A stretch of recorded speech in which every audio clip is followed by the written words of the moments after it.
So my helper and I are working on these apple slab tables, and I'm about ready to brush on the epoxy coat. This thing will soak up so very much of it.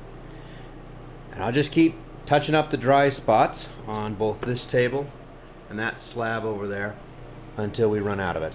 The middle of the punk is so soft that you could leave a horrible mark just with your fingernail. So the top surfaces, at least, I really want to get sealed and hard, so that just the act of moving them around, lifting them, banging into them, whatnot, doesn't mark them up. Also, it helps keep them from warp. I'll cut it in just a sec. So there is that entire tub. You saw how full it was. All of it. That hasn't been done. All of it went into this one. And you can see how it's just soaked it up. You know, but this is basically rotten apple. So that's to be expected, and it's doing exactly what I want it to do. You can only do this once. Once the epoxy hardens, it will not soak up anymore. Empty. Is it empty? Oh no. Well, that might be because you poured it all over yourself. There's the second tub. All of it went into this board. A little more than I normally do. See, the thing is, that's my last tub of epoxy. I'm completely out. This in here could have soaked up another one, probably. I'm out. This will be more than enough. Soaked in there, good 1/4 of an inch, maybe even 3/8. Around the cracks, probably closer to 1/2, 3/4. So she'll be rock hard. We're gonna make the table legs out of this gnarly, weedy collection of birch. Okay, I've got a lot more of it. This is just mill overrun. You notice that some of them vary in thickness and stuff. It's just problem boards and things that we rejected, and then I get them for free, and it's better than burning them, which is usually what we do with them. So I'll fight these down to a uniform thickness and glue them up. Now that we have our stack of crap, I believe I've milled up enough. Should be 4 layers plus 1 extra.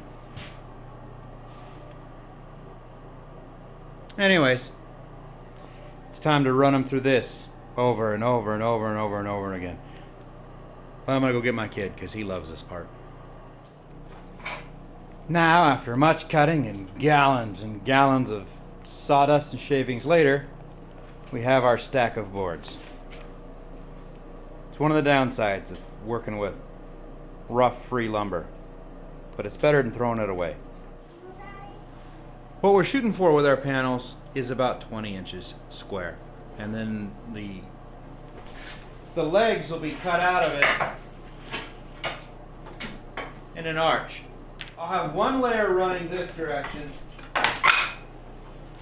1 layer running that direction. There'll be a lot of wood waste in this particular project with the way I'm doing the legs, but I want a solid wood feel, so that's just the way it's gonna have to be. It's one of the reasons why I started with wood that was essentially garbage anyways. There's the first one. By taking a lot of care and getting your pieces very, very square, I don't have to mess with dowels or biscuits or anything on this. This is the back side of the slab we were working on earlier. I'm going to use a U-shaped leg that will fit into a dado that we're going to cut, a rabbet that we're going to cut in this board here. And I'm just trying to get it balanced from one end to another. This is sort of like a ship's prow. It sticks out past that direction either. So I'm trying to find an easy balance between too close and too far. And once I do that, having these 2 framing squares allows me to create a pair of parallel lines. So its placement on the board will be basically freehand. But I know that the 2 marks I make are going to be in line with each other, and that's important. Where they are on the board isn't all that important, but it's really important that the 2 of them line up. Using my two squares, I now have a reference line, a pair of parallel reference lines that everything else can be measured off from. You need a hammer? So I have one right here and one right here. And I can adjust in and out from that point. I can adjust farther back from that point. I can decide how far up and down this line, how far up and down this line my legs are going to fall. Using a hardwood scrap, that is the standoff width of my router base, I'm going to transfer this line down. So I'll line it up really carefully.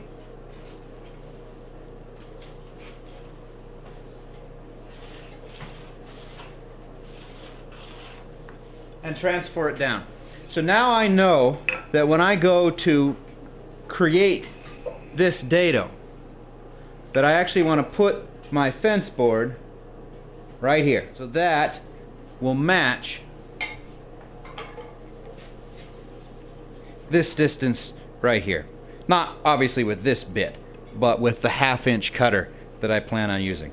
It'll match that right there. I have my bits set. I believe I misspoke and said 1/2 inch. I meant 3/4. A 3/4 spine is about the minimum I would imagine using. And I hope this allows you to see what I mean by this space. So the edge of the router. Hey. Well, give me a second, bud. Thank you. So with it up against this cutter edge, the edge of the router is flush here. And this is what I mean when I said spacer. That's how I can say when I put that board on this line and run the router right here, it'll go straight down the line I want right there. So that's what I'm doing there. I'm not going to take it in one shot, but it is really hard to get a router bit straight down in back into its original hole. This old Powercraft, actually got it out of the trash, put new bearings in it. It's the best router I've ever owned. It's a little underpowered for doing this, but boy, it cuts nice. I mean, this router is 40 years old probably, and so you've got all that accumulative knowledge of... That's just bullshit. In order to get your stop points, you have to have not only a square line that matches going all the way across there, but it needs to be square with the rest of your layout marks. So what I do is I'll take a smaller right angle square that runs on the original layout mark over here. That then allows me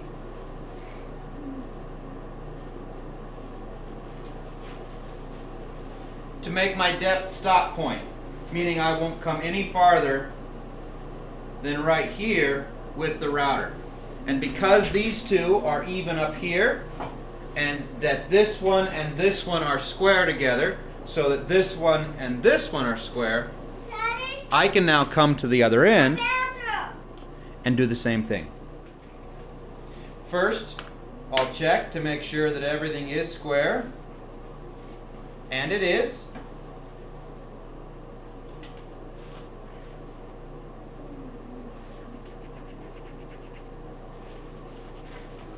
Now I'll mark the cut. So that means I know that this line is the same, that this stop point and that stop point are exactly the same. They're parallel with each other. And I know that this and that are square to the layout marks, so that when I put this together, I will not have them off center, but I also won't have them twisted, which is important as well. So now I'll flip this over, make the same marks, the same layout marks on the other side. Now we're ready to make that first cut. Run through it in your head a few times, because that first one's real important.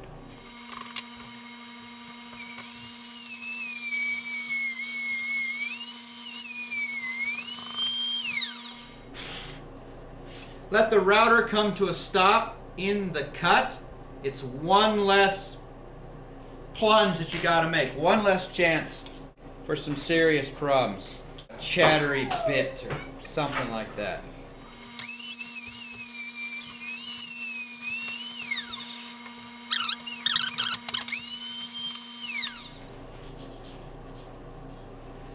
Because this is a spalted wood, because it's rotting a little bit, I'm going to put this a touch deeper than I normally would. So right now, we're at 5/8. So I'll probably go 3/4. And that's how it works. A few simple layout lines, 3 carpenter squares, but we got her done. And that this one here and that one there, not only are they parallel, but they're also even side to side. And so this, once it's epoxied in, will give that center of this table a tremendous amount of strength. Because this is so rotten, when we go to seal, we'll have to make sure we get a lot of epoxy to seal this slot before we actually set our tabs in. Now we're ready to work on the backside. Smooth it, shave the bark, get rid of the pink. Better turn. Whoa! What you building? Uh-oh, I saw that, boo-boo.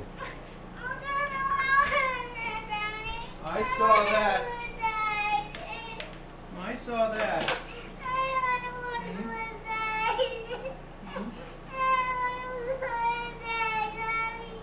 Come here, buddy. Oh, what happened? You hit your thumb? Oh. And now we've got that clamped up. And once again, we've proven that it simply isn't possible to have too many clamps.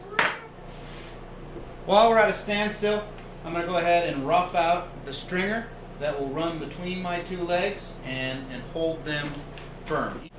So I know that this is 37.5. So I'll go ahead and rough it out at 44, giving me more or less 3 inches on either end. It's all scrap wood anyways. What do I care about the waste? Good job, bud. Good together, huh? Well, here is the stretcher roughed out, and it's basically plain to thickness, and it has what we call S3S. It's shaped 3 sides. Hold on, bud. I'm going to go ahead and leave the bark on because I want the natural edge down. When it's all built, I want that. You want a pencil? Okay. I'm going to start prepping the side of the table for the next coat of epoxy, which means sanding the bark. I don't want the bark all off. It leaves a great look, but it does have to be knocked down and it does have to be smooth, and all that has to be done really before we start with any epoxy.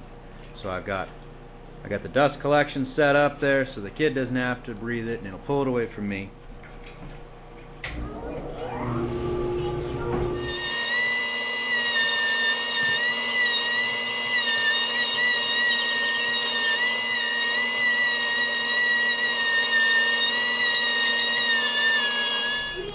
So this is my latest shipment of epoxy. It's from Aeromarine. The email is John, John, at jgreer, jgreer.com. I'll put a link in the description. And this is their rotting wood epoxy. This is their dry rot epoxy. It's designed to repair decks and things that have been attacked. It's the stuff I always get. Now, price has gone up. This box, as shipped to me, was $117 for a gallon and a half. So I've seen the prices basically double in the last 6-7 years. But that's true across the board for epoxy. Careful, this has got the metering pumps. Carefully stored. I've had this stuff go as long as 3 years, even though they don't recommend that long. What? You were insistent that I'm going to glue that right there, huh, buddy?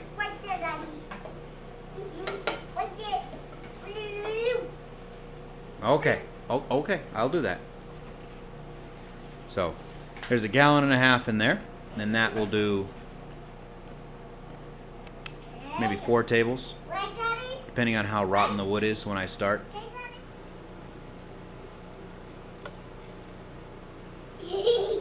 Good painting. Preparing to pour the epoxy, and these are all cracks that go through to some extent to the other side. And if you can, you always want to fill from the back side a nice, even, level to the surface pour. So each one of these is sealed with some masking tape, to run right here, and then I take a simple carving knife and I widen the cracks. It makes it much easier to get epoxy down inside. So you widen the cracks, make a little bit of a chute as it were, so that you can dribble epoxy and it'll go down in there nice and neat. It'll take 2 shots. That first shot is going to go down, hit the tape, completely soak up. The second shot will fill the crack. So you're looking at a minimum of 48 hours using this kind of epoxy in order to do it. This is our first epoxy tub, and I just basically poured it on and smeared it around with a stick. Time for another tub. Oh, you'll notice that I started off by filling all of my little cracks. Give that a chance to soak in there.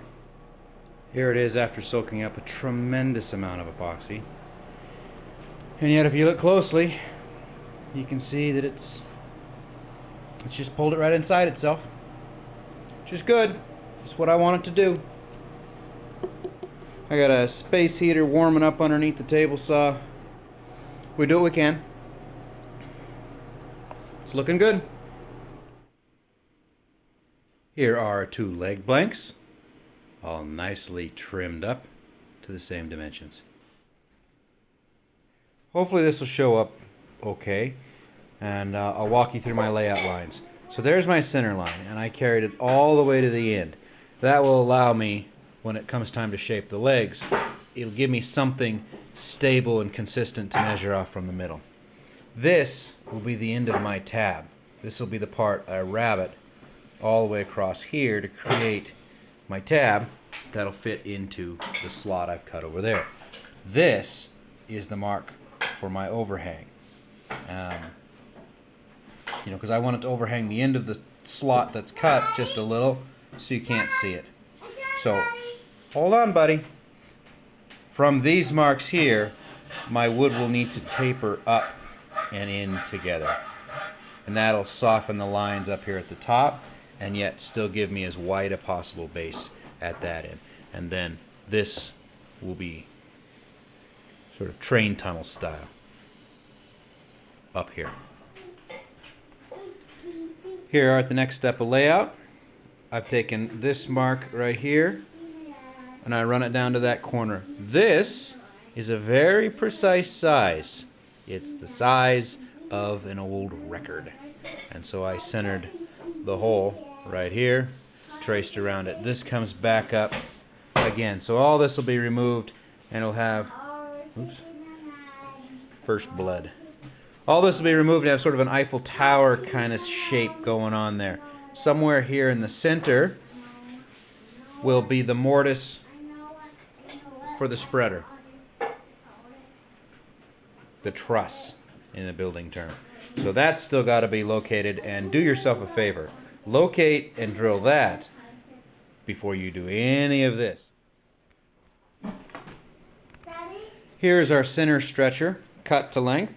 So this will basically need to be a slot. The thickness of this board and 6 inches. And then it'll hammer up against the stops right here, which is the distance, inside distance between those 2 grooves. It's a work in progress. You want me to hammer that nail? That's a tremendous amount of gibberish. Okay. To remove the waste, I'm going to plow it out here with a 1/2 inch Forstner bit. And there is the mortise. There'll be just this little whisper of overhang on either side. So that should hide my mess. Before taking these angles off, I went ahead and cut the tenon here. It just gave me more to rest on my saw, making the whole process a little stable. If I had to do it over again, I'd probably have fit a taller fence. That would have made it better. I mean, I didn't have any cut wobble, but really kind of lucky in that. So I really should have had a taller fence.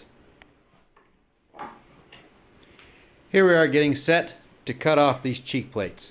And I've just got a simple, I think, Harbor Freight angle gauge. You want a screw? Here, I'll give you 2 of them. Get a nice screw, Daddy. There you go. Get a nice screw. Well, you're being a little greedy now. There. Nice screw, Daddy. Here's your last one. No more. I think it's just a Harbor Freight angle gauge, and I'm just a simple wedge cut. This can look daunting as far as setting them up. It's really surprisingly easy. Take and line up your cut, as you can see I've done right here.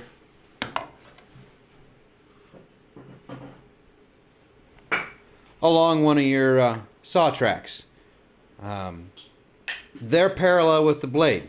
So I know that right there it's even with the inside, right here it's even with the inside. You lock the gauge down, bam! When you move it over, the saw will run from that to that, just the way you want it. You won't have to worry about it. You don't have to calculate angles or anything like that. Just line it up with your tracks.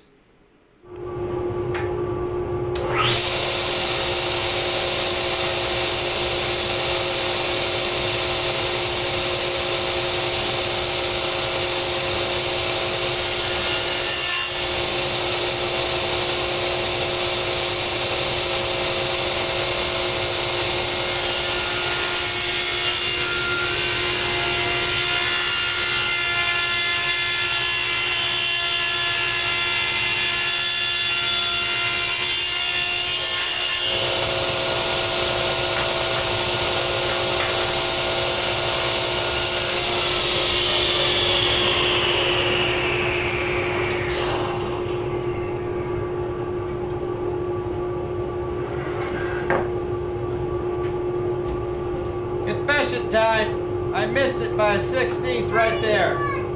Otherwise she runs from corner to that post. It doesn't matter for this application that I missed it by a 16th, just as long as they match. I was just fessing up that I did it. You want that? I thought you might want that. You are welcome.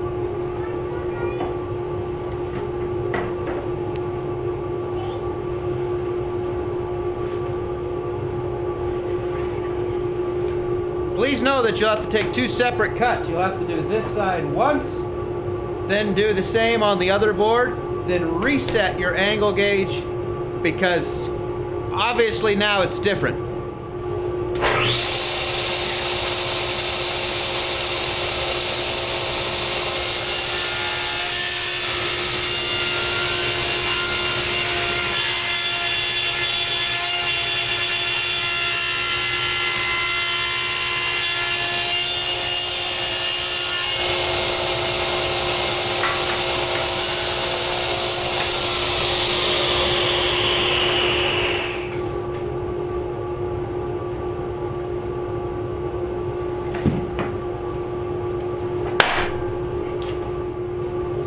I just ruined the board. I cut it from the wrong end. And to think I was worried about fessing up over in a 16th of an inch. 1/8 of an inch. Son of a bitch. Well, I gotta start that one over.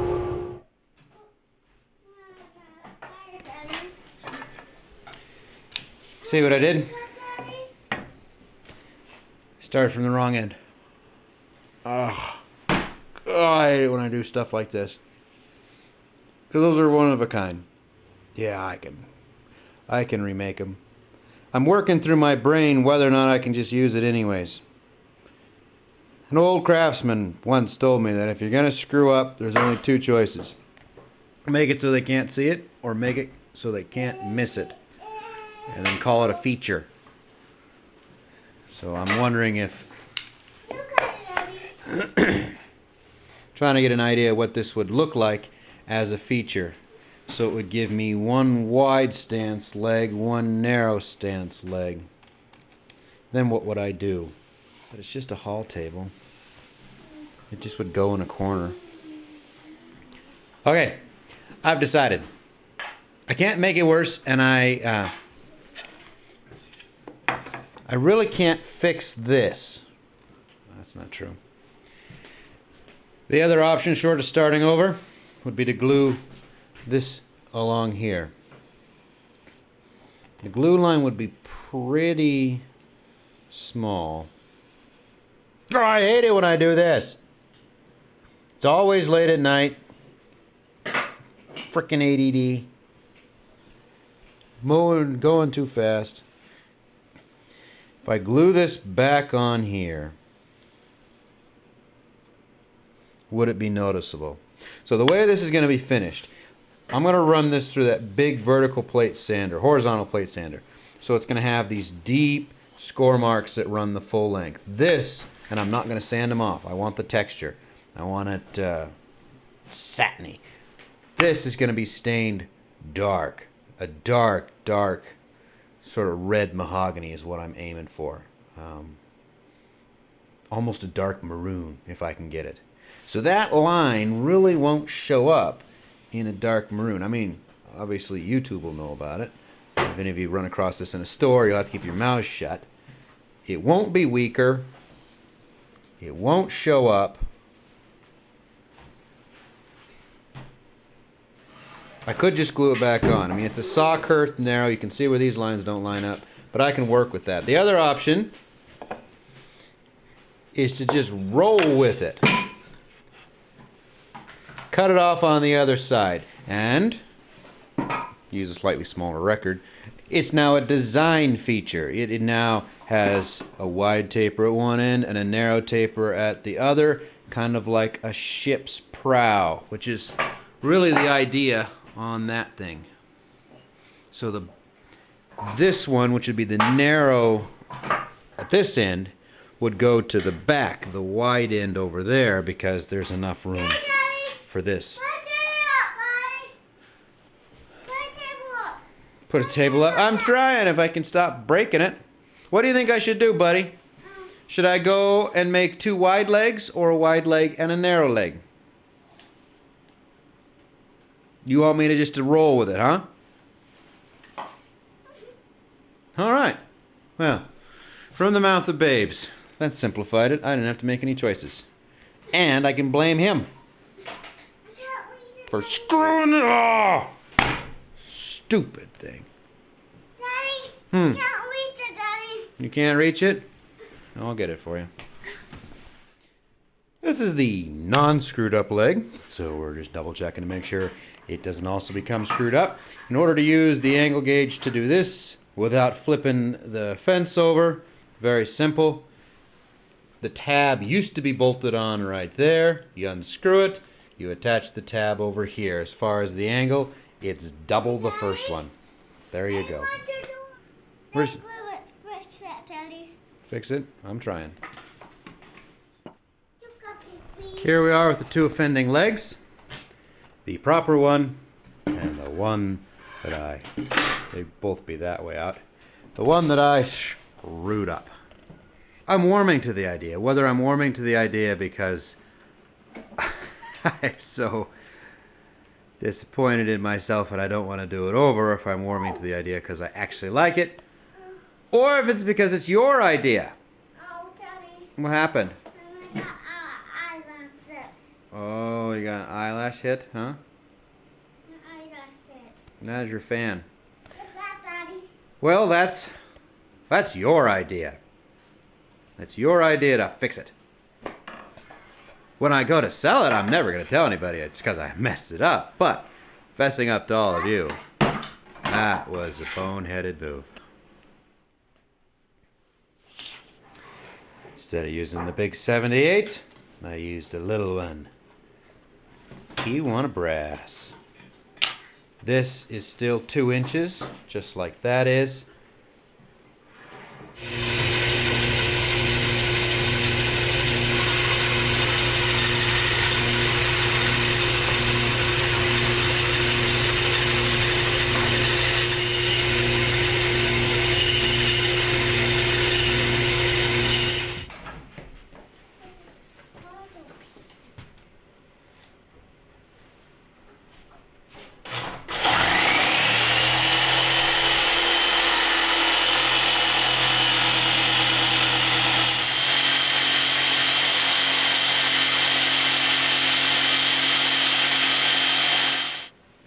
the problem with the jigsaw.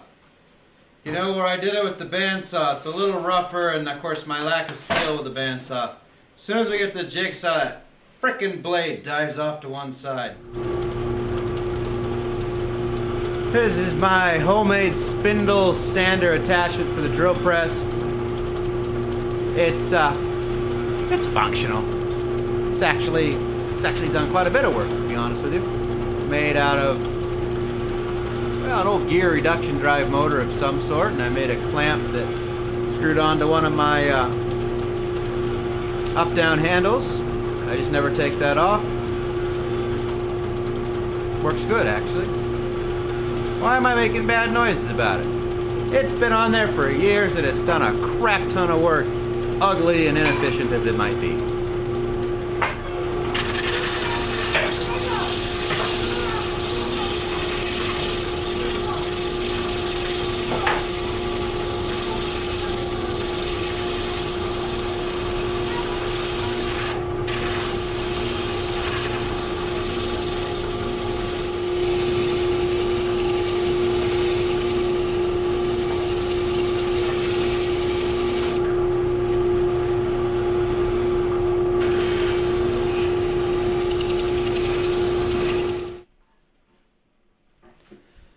Here's our trial fit.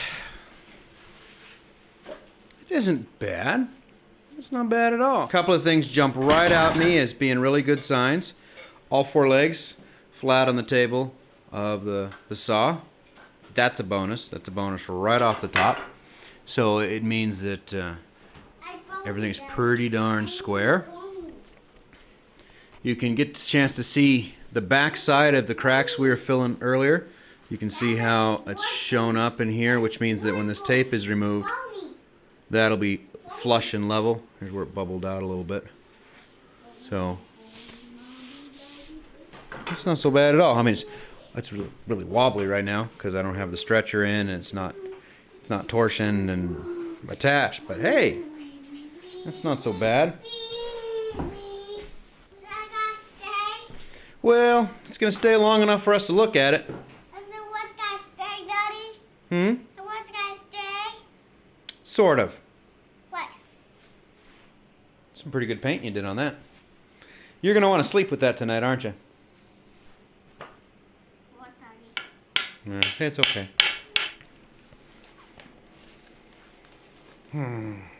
That is not going to hold you much longer.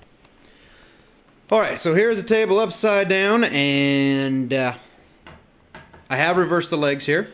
So the narrow top, wider stances at that end, and the wider top, narrow stances at this end. Man, it looks fine. I like this better, I think.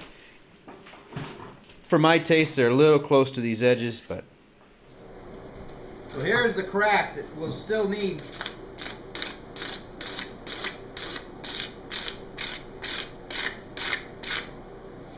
As you do this, the epoxy will warm up. It'll then start to get gummy. Take a break. Scrape. Move to the next spot. Scrape. Comes up sort of like toxic snow. You do that so she's level.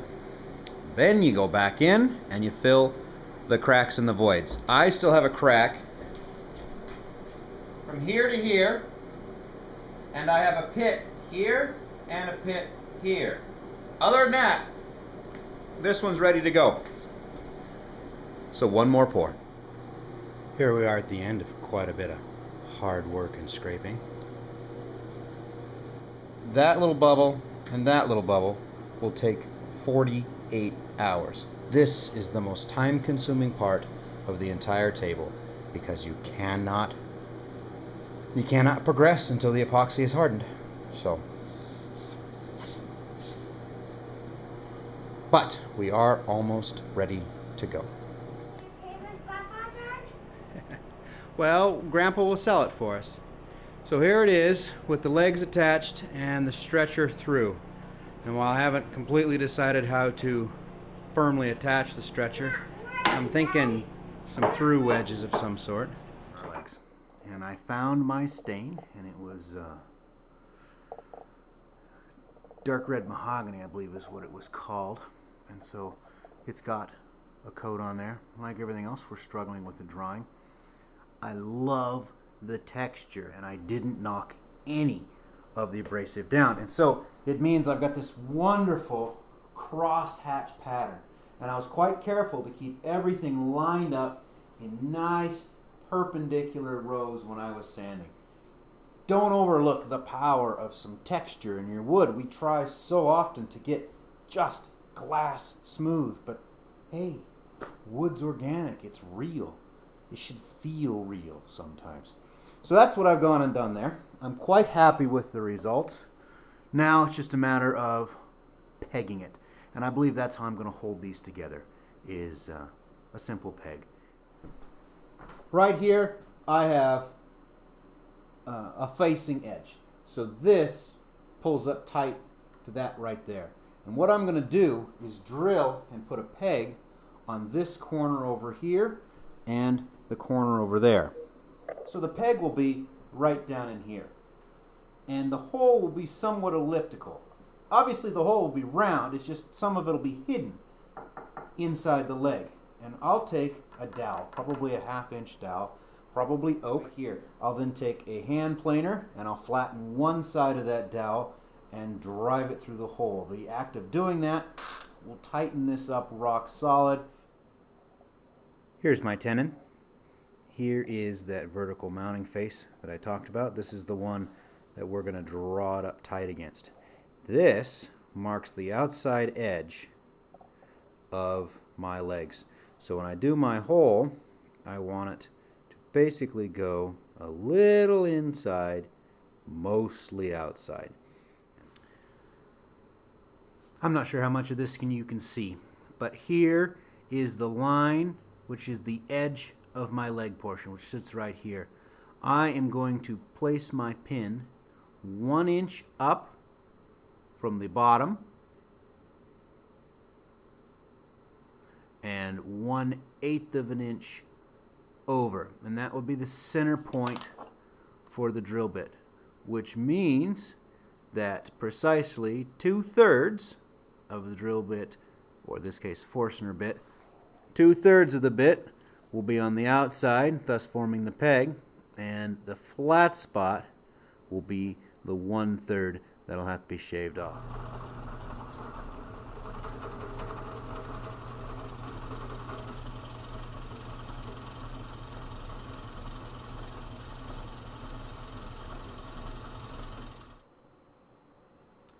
So there's the hole, and this is the pin detail right here.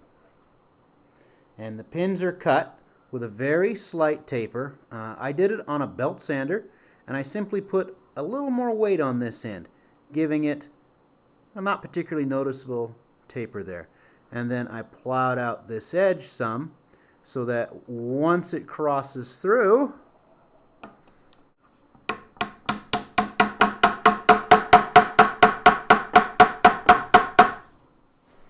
it pulls everything up nice and tight. That one went a little too far past center.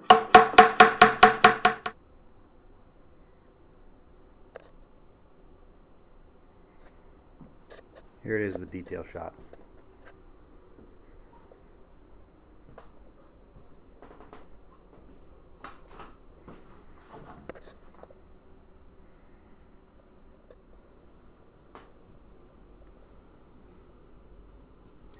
I opted to simply secure them with some Titebond wood glue. Almost ready to reunite them, but when I sprayed, I wobbled, and it was just a tiny sort of moment of imbalance, and the trigger was down and the gun was right here. So I got to deal with all these runs that came from that wobble. You'll have to excuse the buzzing. My little guy, he's using his sander, his big boy sander. Now, even though this has been sealed, it will still soak up the epoxy. So what we need to do is provide some small channels. So I'll put it in there. Hopefully it won't well up. We'll watch our 2 channels. If the epoxy starts to drop below the channel level, you dribble more in. And with any luck, we can get enough of it in there that even though this will absorb some, we've sealed it, but even though it's absorbed some, our epoxy, the legs will still be sitting deep in our epoxy. So the first thing I'm going to do is I'm going to set the legs back on. I'm going to mark their outside edge so I know how much of a channel to make. Here's what the pockets look like. Now what I will do is in the corresponding location on the tenon, I'll cut a small groove, probably just with a chisel, so that the epoxy can run out and down in, because I don't want it to seal here. I want to, you know, this is all on the assumption that the piece of wood will soak up epoxy. If this wasn't a rotten hunk of alder that's been soaked, I wouldn't worry quite so much about it. But I think this could soak up quite a bit, and this will allow me to refill after that initial pour, and yet it doesn't leave much of a trace. No one will really see it's there. I handled the slots after some thought with a saw curve. Thin one, just using a handsaw. That will allow the epoxy to get to both sides, fill up everything it needs to fill up. I was a little worried about weakening it, but these are still massive, unbroken tenons. And once the epoxy fills in between them, in theory it's stronger than the wood is. So, it'll be okay. Well, I overestimated how much epoxy it would take, and I underestimated how much she would soak up. So it's kind of like the worst of both worlds. Right now I'm dribbling into my pockets, which were not long enough, meaning that it's really hard to get the epoxy in there. This side I've already soaked it up, and that's the key. So if you got your puddle here, you just put your rag, resist the temptation to rub it all over the place. Give it 4 or 5 minutes. It's pretty thin stuff. Soak right into your t-shirt, take it, throw t-shirt away, then wipe. Otherwise you'll get it everywhere. So I'm going to dribble epoxy down in here. I still need to soak up this. I would think at this point wood couldn't really surprise me that much, but yeah, this is going to suck down every drop, even though I sealed it, every single drop. At least somebody's day is going pretty good. For me, spraying these things in the wintertime, it's always been very problematic. I don't have any space, I don't have any heat. Any of the methods I have to heat circulate air. Anytime you're circulating air, you're circulating dust particles, at least in places that are not dedicated spray booths. So I've been doing it down here, and I haven't been able to keep all the nerds out of the finish. And that's just what my old mentor called the little bumps. Those are nerds. That's just crap that was in the air.